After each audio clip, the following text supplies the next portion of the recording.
Alright guys, here it is. Step 1. This is the before shot. Turning the Gen 1 Final Fight cabinet into Ghosts and Goblins. Gonna reskin this whole entire thing. Even have a custom built riser that I made out of actually 3/4 inch plywood and stainless steel screws, because that's just stuff that I had laying around. Built the riser for free. Actually, the riser is 16 inches tall as opposed to 13 from Arcade1up, so I actually raised this thing up about 3 inches. Found this thing online for cheap, 150 bucks I paid for the cabinet. Have my little Ghosts and Goblins New Wave toys here for as a model. But I got a pile of parts here on the floor. We got the Retro 530 molded coin door and light up kit. Gonna replace the buttons, make them arcade color accurate, better quality buttons. And then here's your riser graphics. Have side art graphics showing up today, so I'm gonna reskin the whole thing. And I have a light up marquee from Retro 530 on its way, should be here hopefully in a couple days. So we're gonna start the process right now. Alright, well here she is. Finally all finished. Was waiting for one final piece to come in, one final part, if you even want to call it that. But there was one thing missing from this whole thing. It was all finished. It was actually the little decals on the control deck. The fire, the jump, player 1, player 2. When I bought the side art to this thing, those were supposed to come included, and I'll get into that later, where I got everything from. But the control deck stickers came on a separate sheet, and they forgot to include them with the order. And with Thanksgiving and all the holidays, there was a delay in shipping. Yeah, I wanted to get this thing out right around Halloween. If everything worked out perfectly, it would have been like a week after Halloween. I would have been completely done with it, and I could have shown it. But it didn't work out that way. But who cares? Either way, I mean, I now have transformed a Final Fight cabinet into Ghosts and Goblins. So we'll take a closer look at this thing and show some of the upgrades that I did to it. There it is. Finished product.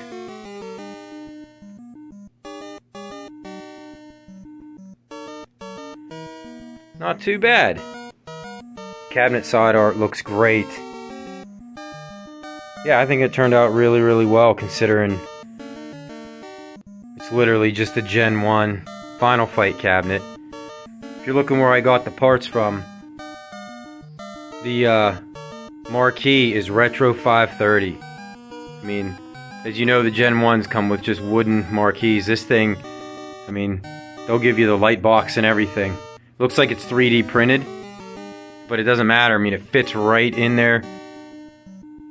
The marquee is just bright, vibrant, colorful. I mean, honestly, everything a stock marquee from Arcade1up is not.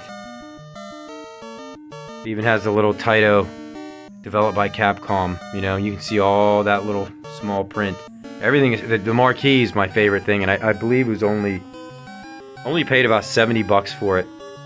Also, speaking of Retro 530, if any of you guys have not seen their version of the coin door, I mean, it's molded just like Arcade1up's. Cool little feature. Even comes with a little key that you can take in and out. And I got the fancy version. The coin buttons actually push in. They don't do anything, but it doesn't come with the light kit. I think you can buy one with the light kit, which clearly I did. And the cabinet graphics themselves came. I bought those off Escape Pod. Yeah, the Taito on the front. The side art is, I mean, that's just fantastic. Oh, I meant to say that from Retro 530 they sent me a little free package that had screw hole covers in it, so I put those in throughout it. But yeah, the cabinet graphics from Escape Pod, I mean, they just look amazing.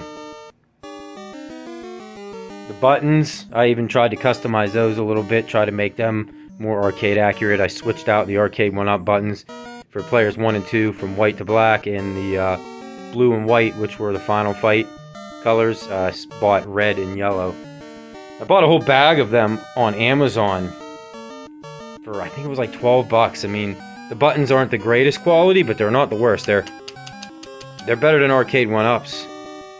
The store I got those from, I think they're called EG Starts. The riser graphics, I mean, that's pretty sweet right there.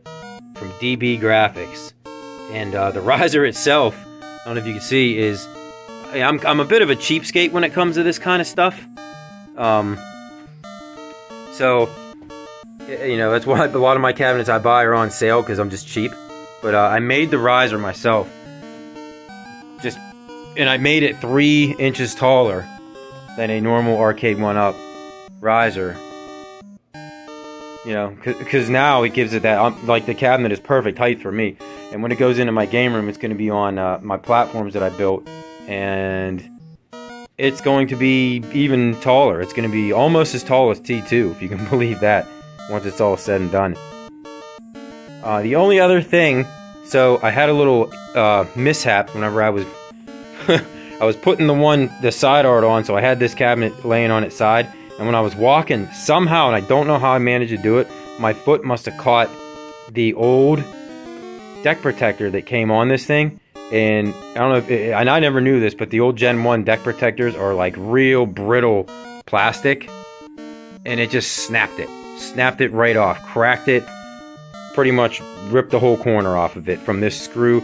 And you know, you can see where it put a little mark on it from where it sliced it.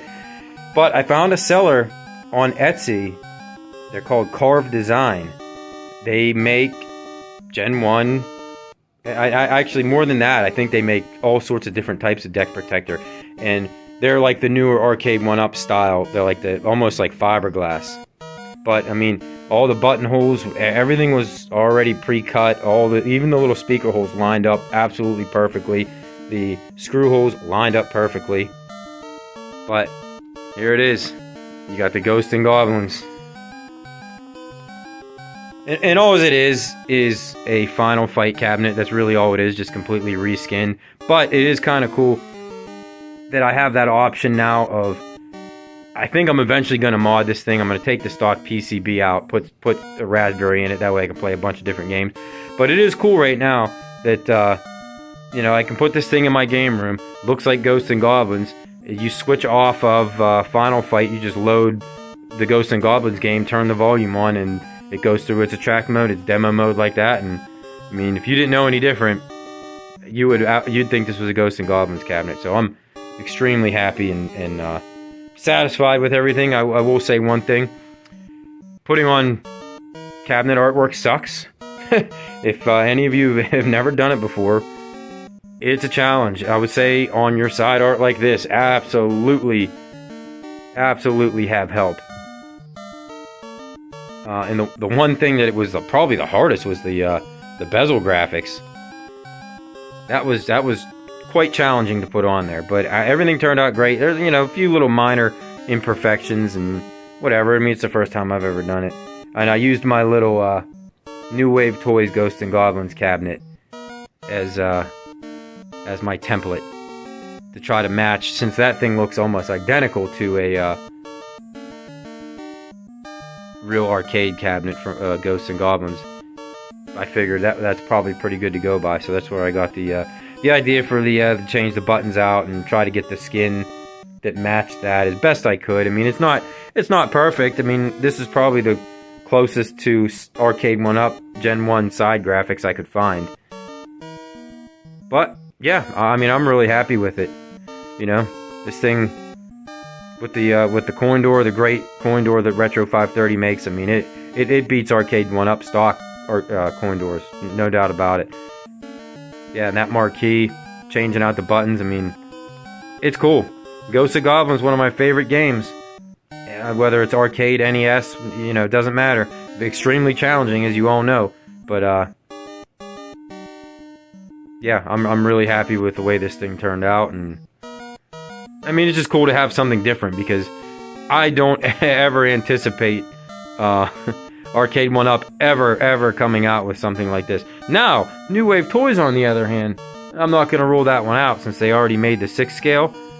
You know, watch them. You know, I spent 150 bucks on the cabinet.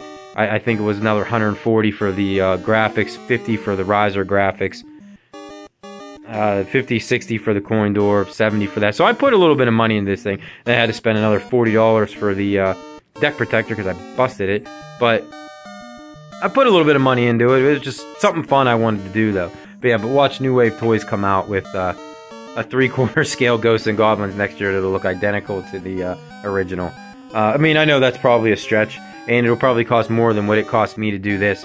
But anyways, I figured I would just show this off because I know there's a lot of talented people out there in the arcade community, home arcade community, that do a lot of cool things and turn cabinets into all sorts of stuff. And this is my first go at it, so figured I would share it.